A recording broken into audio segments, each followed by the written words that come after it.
typical enterprise data center contains lots of servers, but workloads vary widely depending on application requirements, user activity, or network conditions. So many servers spend much of their time sitting idle.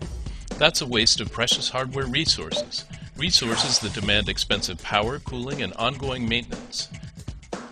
Server virtualization attempts to increase resource utilization by dividing individual physical servers into multiple virtual servers, each with its own operating environment and applications. Through the magic of virtualization, each virtual server looks and acts just like a physical server, multiplying the capacity of any single machine and easing server provisioning.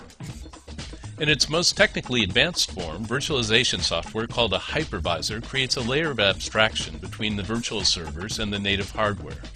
A hypervisor can run virtual instances of several different operating systems at the same time, and the virtual servers need not be aware they are running in a virtualized environment.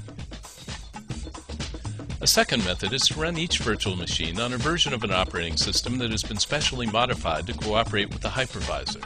This technique is known as para-virtualization, and it offers a considerable performance improvement. Still, other operating systems incorporate their own form of virtualization at the kernel level. In these cases, virtual servers are still isolated from one another, but they are all running the same operating system. The advantage of operating system virtualization is performance similar to that without virtualization at all. Which form of virtualization is right for you will depend on various factors, but the decision has been simplified somewhat by recent hardware improvements.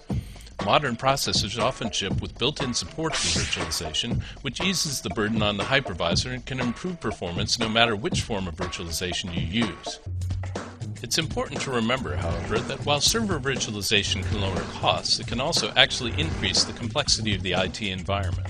Just like physical servers, virtual servers require ongoing maintenance and support. As your reliance on virtualization increases, expect to invest in a variety of specialized tools to support this new method of deploying server resources.